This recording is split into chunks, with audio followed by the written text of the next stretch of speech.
The kiss was supposed to be a lie, a desperate performance to escape the chains of an arranged marriage that would destroy everything Min Jun Kang had built. But as his lips pressed against those of his new maid, Imani Foster, something shifted in the carefully constructed walls around his heart. Her soft gasp, the way her dark eyes widened in shock, the tremor that ran through her slender frame, none of it was part of the plan. "What are you doing?" she whispered against his mouth, her voice barely audible over the thundering of his pulse. "Saving us both," he murmured, though he wasn't sure anymore who was saving whom. The woman in his arms, with her natural curls framing her beautiful face and her defiant spirit that refused to bow even to him, had just become the most dangerous person in his world. Not because she could expose his secrets, but because she made him want to be someone worthy of the trust shining in her eyes. The arranged marriage was supposed to secure his empire. Instead, this kiss might just destroy it all. Welcome to Korean Mafia lovers. Hey there, please let us know where you're watching from and subscribe to the channel. Your support is essential for us to continue bringing you these emotional stories. The Kang mansion stood like a fortress against the Chicago skyline, its imposing glass and steel structure reflecting the city lights in a display of wealth and power that few could comprehend. Inside its walls, Min Jun Kang moved through the marble corridors with the controlled grace of a man who had learned early that showing weakness meant death. At 35, MJ, as his American associates called him, had transformed his family's legitimate construction business into something far more complex. The Kang organization controlled half of Chicago's underground economy, from the docks to the financial district, all while maintaining the facade of respectability that his grandfather had built decades ago. "Sir," his assistant, David, approached with the cautious respect that everyone in the organization had learned to adopt. "The new domestic staff member has arrived for her interview." MJ didn't look up from the financial reports spread across his mahogany desk. The numbers told a story of expansion, of territory gained and enemies eliminated, of an empire that grew stronger each day. "Send her to Mrs. Chen. I don't have time for household matters." "Actually, sir, Mrs. Chen specifically requested that you conduct this interview personally.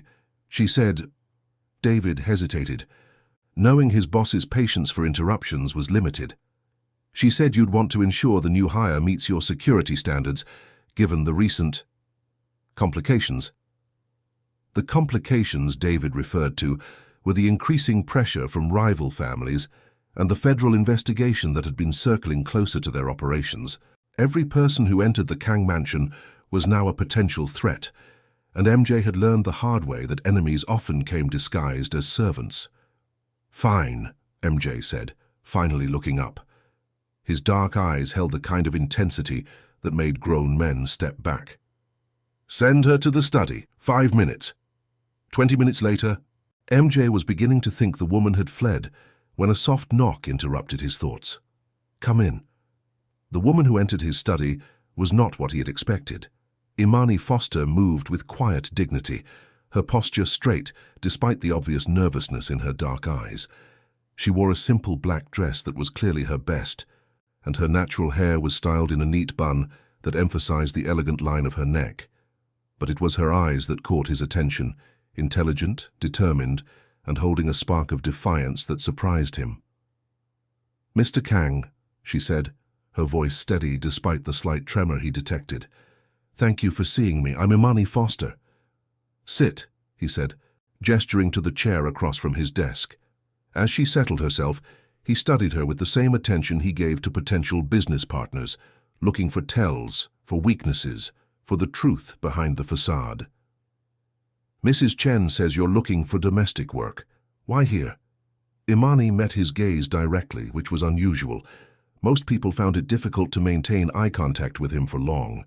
"Because I need the job, and I heard you pay well for quality work and discretion." "Discretion," he repeated, leaning back in his chair. "What makes you think discretion is important in this position?"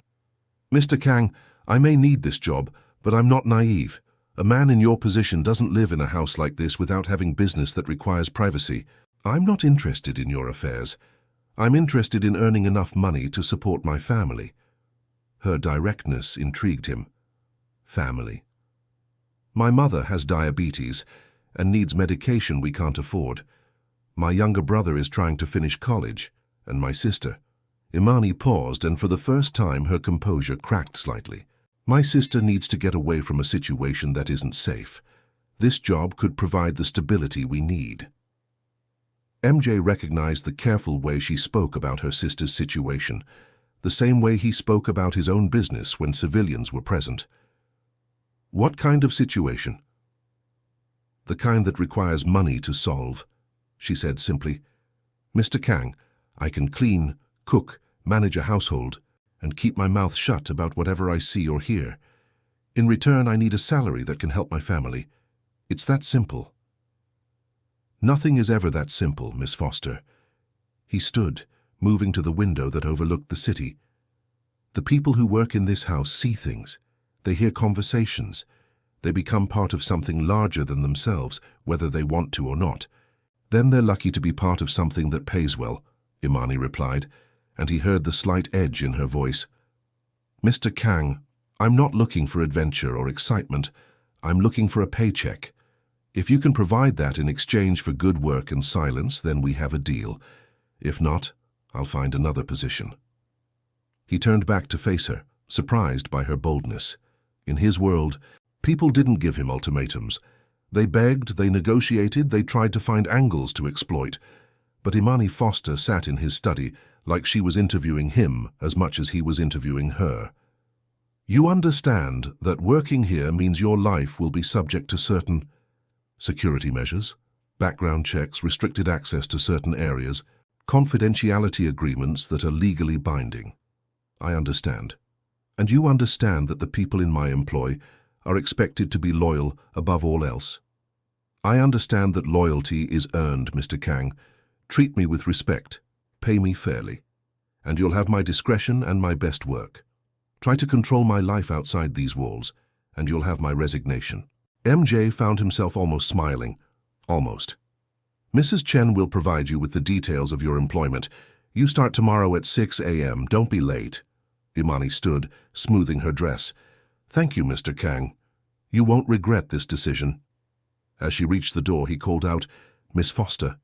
She turned back and he saw that spark of defiance still burning in her eyes. In this house, you'll see and hear things that could be dangerous to know. Are you certain you can handle that? Mr. Kang, she said, her hand on the door handle, I've been handling dangerous situations my whole life. The only difference is that now I'll be getting paid for it. After she left, MJ stood in the silence of his study, replaying the conversation. There was something about Imani Foster that unsettled him, not because she seemed dangerous, but because she seemed fearless. In his experience, fearless people were either very stupid or very strong, and something told him that Imani Foster was far from stupid. He walked to his desk and picked up the background report David had prepared. Clean record, no criminal associations, financial troubles that matched her story. But it was the photo attached to the file that made him pause. The camera had captured her outside a community center, helping an elderly man with his groceries. Her smile in that candid moment was radiant, transforming her entire face with warmth and genuine kindness. MJ set the photo aside and returned to his financial reports, but found his concentration broken. Tomorrow, Imani Foster would begin working in his home, moving through his private spaces, seeing the carefully controlled world he had built. For reasons he couldn't explain, that thought both unsettled and intrigued him. Outside his window, Chicago glittered in the darkness, a city of opportunities and dangers in equal measure. And somewhere in that city, Imani Foster was preparing to enter his world, bringing with her a strength and dignity that he suspected would challenge everything he thought he knew about power and control. The game was about to change, though neither of them knew it yet. Imani's first week at the Kang mansion passed in a blur of learning routines, memorizing preferences, and navigating the subtle hierarchies among the staff. Mrs. Chen, the head housekeeper, had been clear about the rules. Arrive early, work efficiently, speak only when spoken to, and never, under any circumstances, disturb Mr. Kang unless specifically summoned. He values his privacy above all else, Mrs. Chen had explained on Imani's first day. The East Wing is completely off limits. His study, his bedroom, And his private office are to be cleaned only when he's not present, and only by me. You'll handle the common areas, guest rooms, and kitchen duties." Imani had nodded, filing away each instruction. The pay was better than anything she'd ever earned, and the work, while demanding, was straightforward. She could handle demanding. What she hadn't expected was how the house itself would affect her. The Kang mansion was beautiful in a cold, intimidating way. Every surface gleamed, every piece of furniture was perfectly positioned, every room felt like a museum display rather than a home. But it was the silence that unsettled her most. Despite housing nearly a dozen staff members and frequent visitors, the house felt empty, as if no one truly lived there. She rarely saw MJ during her first week. Occasionally, she'd catch glimpses of him in the morning, impeccably dressed in tailored suits, speaking in low tones with men who carried themselves with the same controlled intensity. She'd learned to recognize the sound of his footsteps in the marble hallways, measured, purposeful, never hurried. It was during her second week that their carefully maintained distance was shattered. Imani was in the main living room, dusting the expensive art pieces that adorned the walls, when she heard raised voices from the direction of MJ's study. She tried to ignore them, focusing on her work, but the voices grew louder, and she caught fragments of conversation in what sounded like Korean mixed with English. "Not negotiable, Min-jun. The Park family expects—" "I don't care what they expect. I won't be used as a bargaining chip in their expansion plans." Imani moved closer to the far end of the room, ostensibly to clean the windows, but really to put distance between herself and what was clearly a private conversation. She'd learned in her previous jobs that overhearing the wrong conversation could cost you your position, or worse.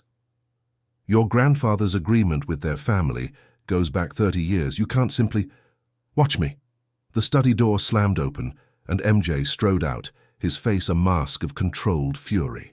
Behind him, an older Korean man in an expensive suit followed, his own expression tight with frustration. "Min-jun, be reasonable. Soo-jin Park is a beautiful woman from a good family. This marriage would strengthen both our organizations and turn me into a puppet dancing to the Park family's tune." MJ stopped in the center of the living room, and Imani realized with growing alarm that she was trapped. Moving now would draw attention to her presence, but staying meant overhearing more of a conversation that could get her fired, or worse. It's not about control, it's about alliance. In our world, personal desires must sometimes be sacrificed for the greater good of the family. "My personal desires?" MJ's voice was dangerously quiet. "Uncle, my personal desires stopped mattering the day I took over this organization, but I won't be married off like a prize bull to secure someone else's ambitions." The older man, his uncle apparently, sighed heavily. "The engagement announcement is scheduled for next month. The Park family has already begun preparations. If you back out now, it will be seen as an insult that could lead to war between our families. Then maybe it's time for war." "Min-jun!" The sharp rebuke echoed through the room. "You're thinking with your pride, not your head. This marriage is happening whether you like it or not. The contracts have been signed, the agreements made. You will marry Soo-jin Park, and you will do it with dignity." Imani watched MJ's hands clench into fists at his sides, the only outward sign of the rage she could sense building in him. When he spoke, his voice was deadly calm. "Get out. Min-jun, get out." The older man's face flushed with anger, but he apparently knew better than to push further. "This conversation isn't over. The engagement party is in 2 weeks. I suggest you use that time to come to terms with your responsibilities." After his uncle left, MJ stood motionless in the center of the room, his back to Imani. She could see the tension in his shoulders, the rigid line of his spine. She knew she should leave, slip away quietly and pretend she'd heard nothing. Instead, she found herself speaking. "I'm sorry." He spun around, and she saw surprise flash across his features before his expression hardened. "How long have you been there?" "Long enough," she said honestly. "I was cleaning and I couldn't leave without hearing about my personal business." His voice was cold, but she detected something else underneath. Exhaustion, maybe, or resignation. "Mr. Kang, what I heard doesn't leave this room." "You have my word." He studied her for a long moment, and she had the unsettling feeling that he was seeing far more than she intended to reveal. Your word? Yes. And what is the word of a maid worth in my world, Miss Foster? The question stung, but she kept her voice steady. The same as the word of anyone else who chooses to keep it. Nothing more, nothing less. Something shifted in his expression, surprise perhaps, or a grudging respect. You should go. Yes, sir. She gathered her cleaning supplies, but as she reached the doorway, she paused. Mr. Kang? What? For what it's worth, I think forced marriages are wrong, no matter what world you live in. She left before he could respond, but she felt his eyes on her as she walked away. That night, as she rode the bus home to her small apartment, Imani couldn't shake the image of MJ standing alone in that vast, cold living room, trapped by obligations and expectations that seemed to suffocate him as surely as any prison.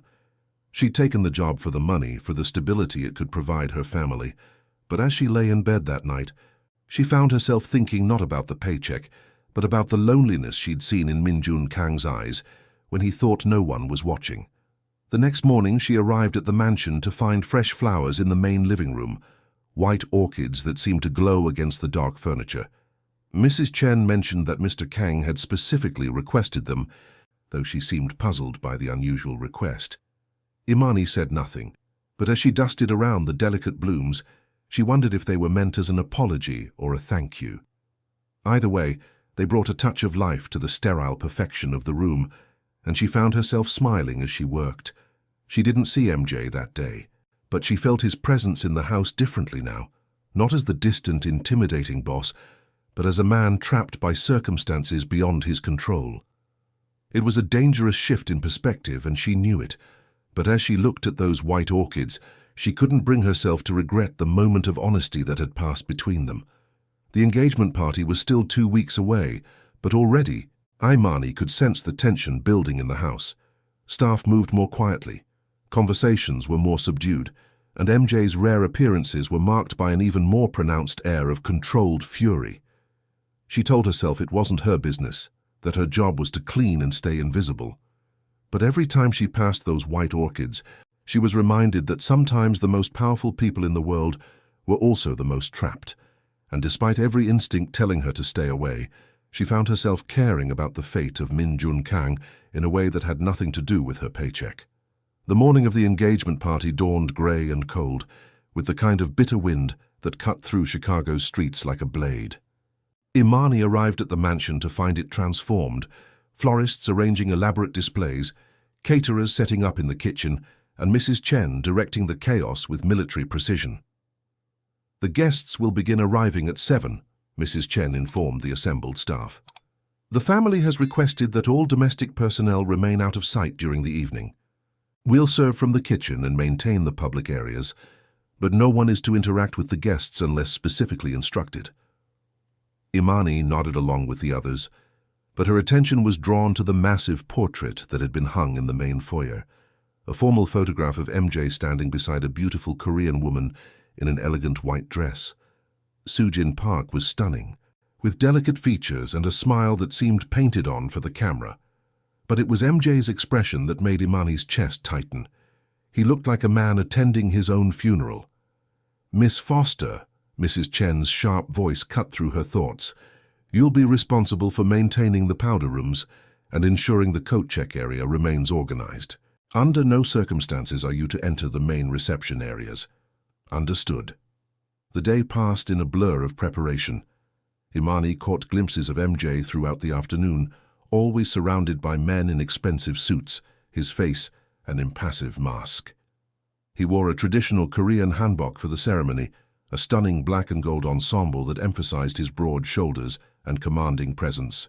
But his eyes remained cold, distant, as if he'd retreated somewhere deep inside himself. As evening approached, the guests began to arrive. Imani watched from the kitchen as Chicago's elite filed through the mansion. Politicians, business leaders, and what she suspected were members of other Korean families. The women were draped in designer gowns and glittering jewelry, the men in tailored tuxedos that probably cost more than she made in a year. Quite a show, isn't it?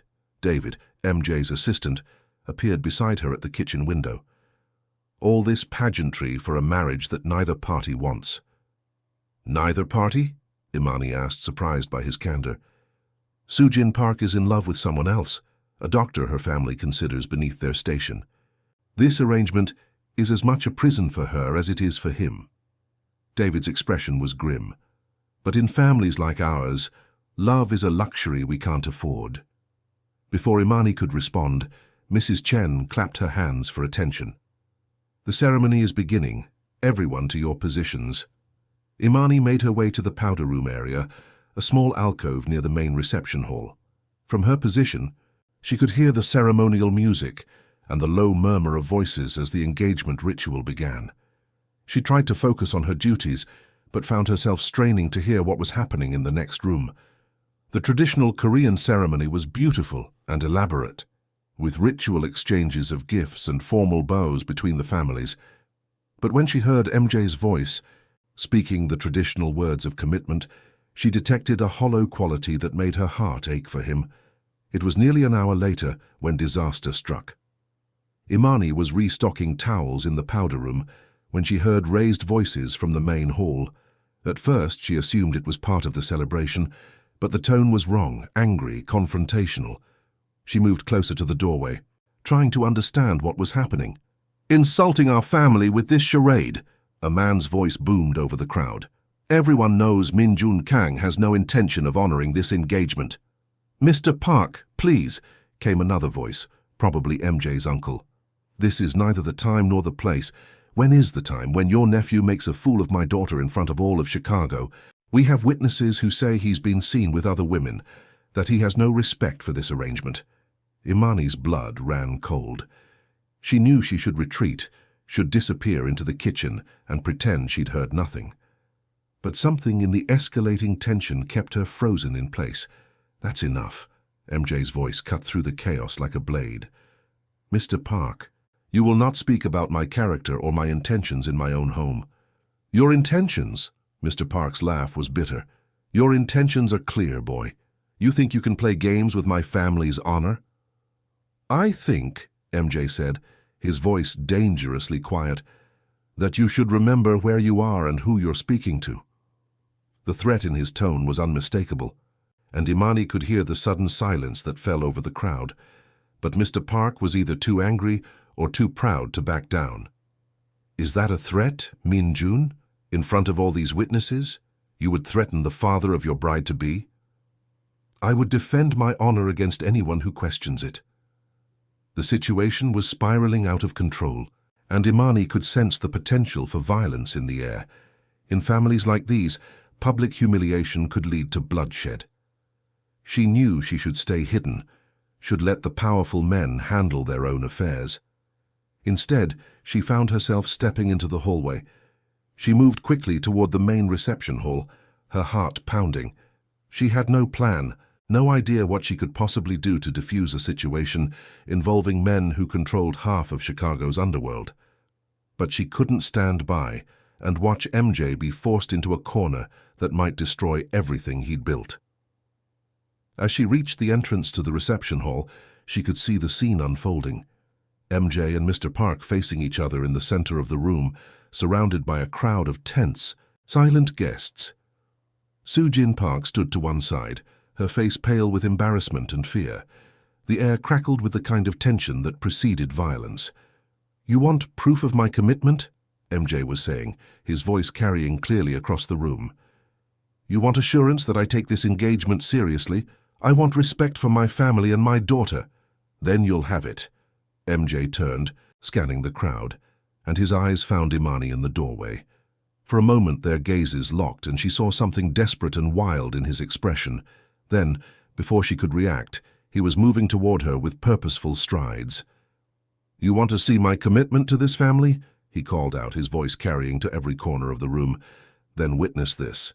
He reached Imani in 3 quick steps, and before she could speak, before she could even breathe, his hands were cupping her face, and his lips were crushing against hers in a kiss that was fierce, possessive, and completely unexpected. The room erupted in shocked gasps and angry shouts, but Imani heard none of it. The world had narrowed to the warmth of MJ's mouth on hers, the strength of his hands holding her face, the way her entire body seemed to come alive under his touch. The kiss was supposed to be a performance, a desperate gambit to escape an impossible situation. But as his lips moved against hers with surprising gentleness, as his thumb brushed across her cheek in a gesture that felt achingly tender, she realized that something real was happening between them. When he finally pulled away, his eyes searched hers with an intensity that made her knees weak. "I'm sorry," he whispered, so quietly that only she could hear. "I'm so sorry." Then he turned back to the stunned crowd, his arm sliding around Imani's waist in a gesture that was both protective and possessive. "Ladies and gentlemen," he announced, his voice carrying clearly across the silent room, "I'd like you to meet the woman I'm going to marry. The engagement to Miss Park is hereby dissolved." The chaos that followed was immediate and explosive. Mr. Park's roar of rage, Soo-jin's gasp of shock, the uncle's stream of furious Korean, and the excited chatter of guests who had just witnessed the social event of the decade. But through it all, MJ kept his arm around Imani, anchoring her to his side as the storm raged around them. As security moved to escort the Park family out and the crowd began to disperse in excited clusters, Imani realized that her life had just changed irrevocably. She was no longer just the maid who cleaned the mansion and kept her mouth shut. She was now the woman who had kissed Min-jun Kang in front of Chicago's most powerful families, the woman he had claimed as his own in a moment of desperate defiance. And as she looked up into his dark eyes, seeing the mixture of regret and something deeper burning there, she realized that she was in far more danger than she had ever imagined, not from his enemies or his world, but from the way her heart was racing and the way she already wanted him to kiss her again. The silence in MJ's study was deafening after the chaos of the evening. Imani sat in the leather chair across from his desk, still wearing her simple black uniform, while he paced the room like a caged predator. The formal hanbok had been replaced by a white dress shirt, unbuttoned at the collar, and dark slacks. His hair was disheveled from running his hands through it, and she could see the tension radiating from every line of his body. "This is a disaster," he said for the third time, his voice tight with barely controlled emotion. "I've destroyed everything. The alliance with the Parks, the stability we've maintained for years, your safety." "My safety?" Imani interrupted, finding her voice for the first time since they'd retreated to the study. "What about my safety?" He stopped pacing and turned to face her, his dark eyes filled with something that looked like anguish. "Do you understand what I've done? What I've made you a part of? The Park family doesn't forgive insults, Imani. By claiming you publicly, by dissolving the engagement in front of half of Chicago's elite, I've painted a target on your back." "You didn't claim me," she said quietly. "You used me." The words hit him like a physical blow, and she saw him flinch. "You're right. I used you, and I'm sorry. I saw you standing there, and I was desperate, and I—" He ran his hands through his hair again, the gesture making him look younger, more vulnerable. "I never should have involved you in this." Imani studied his face, seeing the genuine remorse there, but also something else, something that made her pulse quicken despite the gravity of their situation. "The kiss," she said carefully, "was all of it just for show?" MJ went very still, his eyes locking with hers. For a long moment, neither of them spoke. Then, so quietly she almost didn't hear him, he said, "No." The admission hung between them like a live wire, dangerous and electric. Imani felt her breath catch as she processed what he'd just confessed. "MJ, don't." He turned away from her, moving to the window that overlooked the city. "Don't say anything that will make this worse than it already is." "How could it be worse?" she asked, standing up from the chair. "You've just told Chicago's underworld that you're involved with your maid. Your uncle looked like he wanted to murder both of us, and now you're telling me that the kiss that started all this wasn't entirely fake." "It wasn't fake at all," he said without turning around. "That's the problem." Imani moved closer to him, drawn by the raw honesty in his voice. "Then why are you acting like it's the end of the world?" "Because it is." He finally turned to face her, and she was startled by the intensity in his eyes. "Because I'm Min Jun Kang, and you're Imani Foster, and there's no universe where this ends well for either of us. Why not? Why not? He laughed, but there was no humor in it. Because I'm the head of a criminal organization, Imani. Because I've killed people who threatened what's mine. Because my world is violence and power and control, and you're... He gestured helplessly. You're everything good that I've never had. I'm not some innocent flower, MJ. I've lived in the real world my whole life. I've seen violence, I've dealt with dangerous people, not like this. His voice was sharp. Not like me. Then tell me, she said, stepping closer until she was within arm's reach. Tell me who you really are. Stop hiding behind this mask of the untouchable crime boss and tell me the truth. For a moment she thought he might actually do it. His guard dropped and she saw the man beneath the carefully constructed facade, lonely, burdened, desperate for connection. But then his phone rang, shattering the moment. He answered it with a curt, "What?" and listened for several seconds, his expression growing darker with each word. "How many?" he asked finally. "Where?" Another pause. "I'll be there in 20 minutes. He hung up and turned to her, his face once again the impassive mask she'd come to recognize. "I have to go. David will drive you home, and starting tomorrow, you'll have protection." "Protection from what?" "From the consequences of my actions." He moved toward the door, then stopped. "Imani, what happened tonight? It can't happen again, for your sake and mine." "What if I don't want protection?" she called after him. "What if I want the truth instead?" He paused in the doorway, his hand on the frame. "The truth is that I'm falling for a woman I can never have, and it's going to destroy us both." Then he was gone, leaving Imani alone in the study with the echo of his words and the memory of a kiss that had changed everything. The ride home with David was tense and silent. He kept checking the mirrors, his hand never far from what she suspected was a concealed weapon. When they reached her apartment building, he walked her to the door and handed her a business card. "My number," he said simply.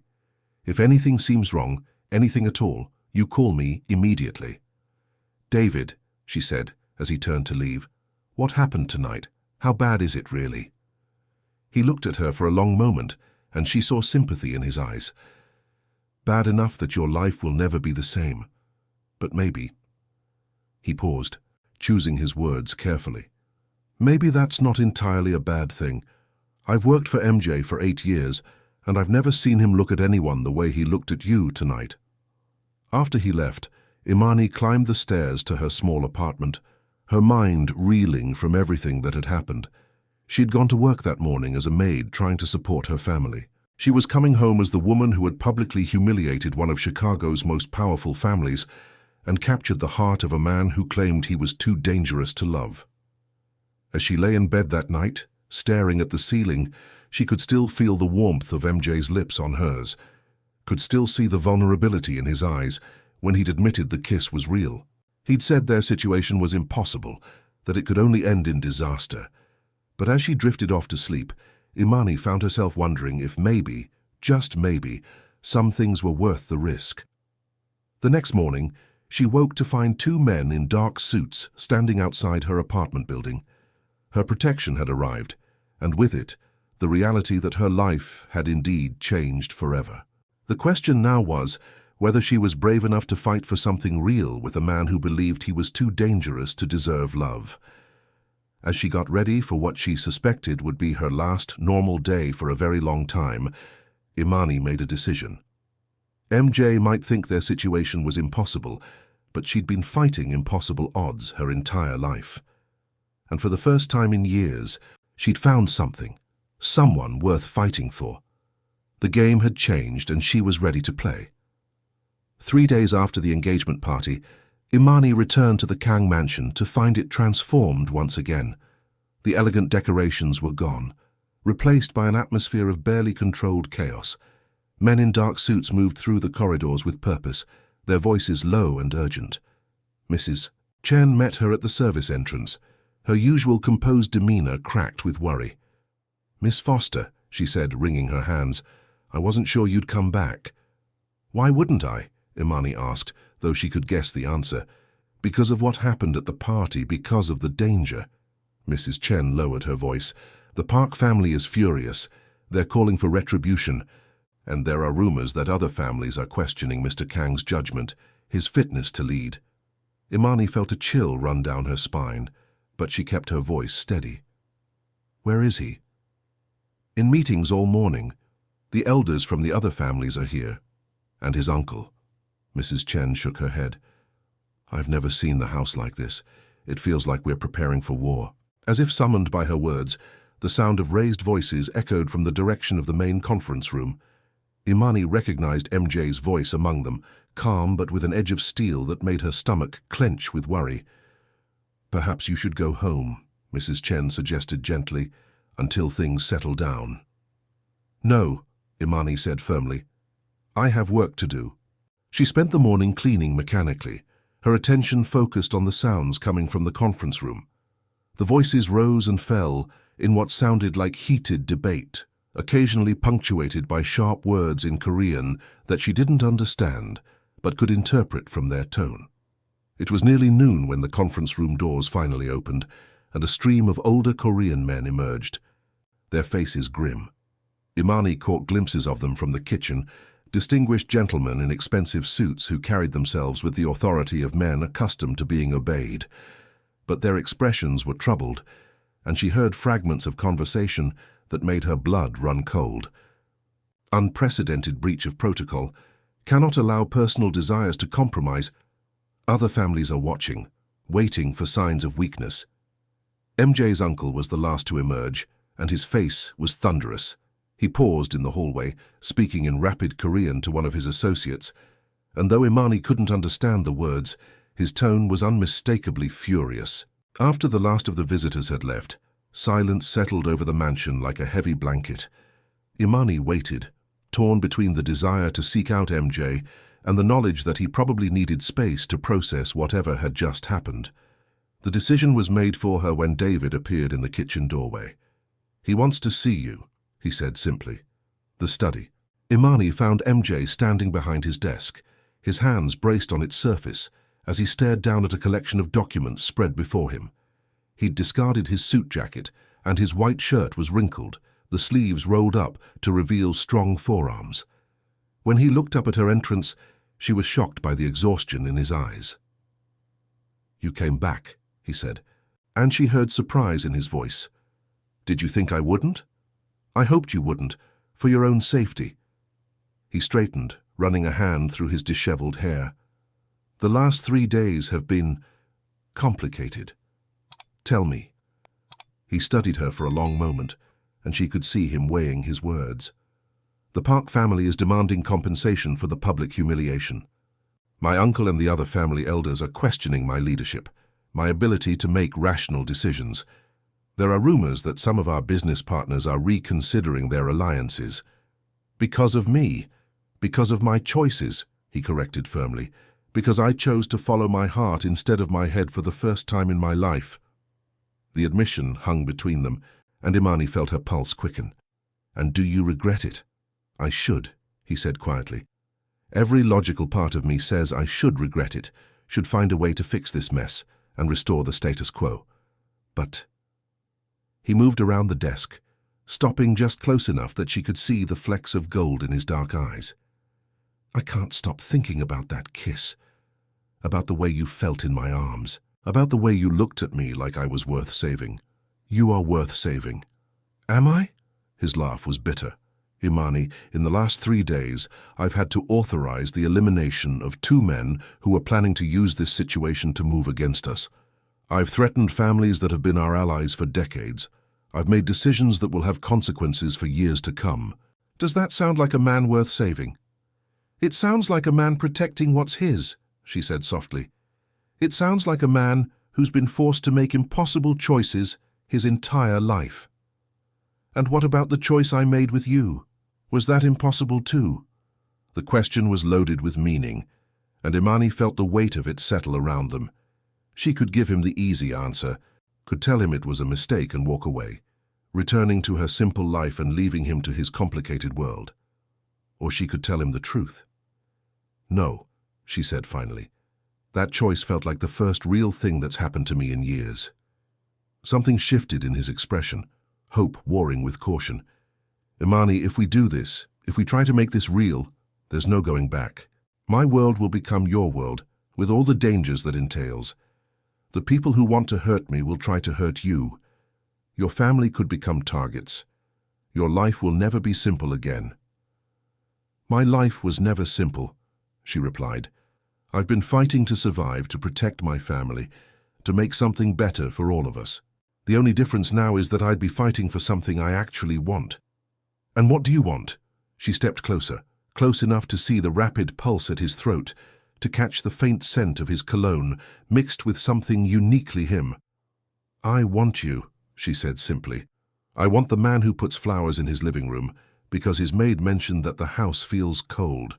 I want the man who's been carrying the weight of an empire on his shoulders since he was barely old enough to understand what that meant. I want the man who kissed me like I was the most precious thing in his world. You are, he said, his voice rough with emotion. You are the most precious thing in my world, and that terrifies me. Why? Because precious things in my world get destroyed. Then don't let me be destroyed, she said, reaching up to cup his face in her hands. Protect me. Fight for me. Choose me, not because it's easy or logical or safe, but because it's real. For a moment, he leaned into her touch, his eyes closing as if he were memorizing the feel of her hands on his skin. When he opened them again, she saw the moment he made his decision. The Park family wants a meeting, and he said, tomorrow night, they're demanding satisfaction for the insult to their daughter. What kind of satisfaction?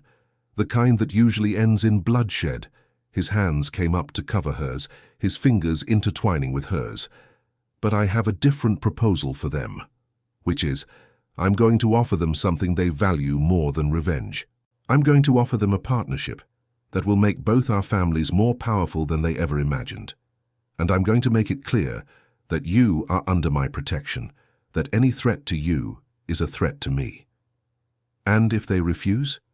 His expression hardened, and for a moment she saw the dangerous man that his enemies feared. Then they'll learn why the Kang family has survived and thrived in this city for 30 years. Before she could respond, he was kissing her, his lips claiming hers with a passion that made her knees weak. This kiss was different from the one at the party, deeper, more desperate, filled with the promise of everything they could be together if they were brave enough to fight for it. When they finally broke apart, both breathing hard, he rested his forehead against hers. I love you, he whispered, the words barely audible. I love you, and I'm going to spend the rest of my life making sure you never regret choosing me. I love you too, she whispered back, feeling the truth of it settle into her bones. And I'm not going anywhere. Outside the study windows, Chicago glittered in the afternoon sun, a city full of opportunities and dangers in equal measure.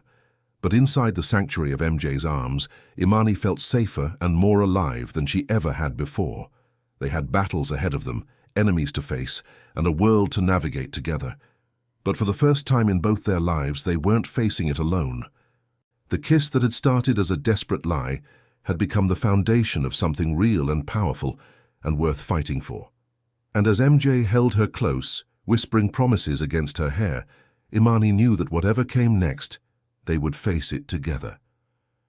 Years later, Imani stood in the same living room where everything had changed, watching the Chicago skyline through floor-to-ceiling windows that now felt warm and welcoming, rather than cold and intimidating. The white orchids that had once been MJ's apology had been replaced by fresh flowers that she chose herself each week. Bright, vibrant blooms that filled the space with life and color. The Kang mansion was still impressive, still powerful, but it had become something it had never been before, a home.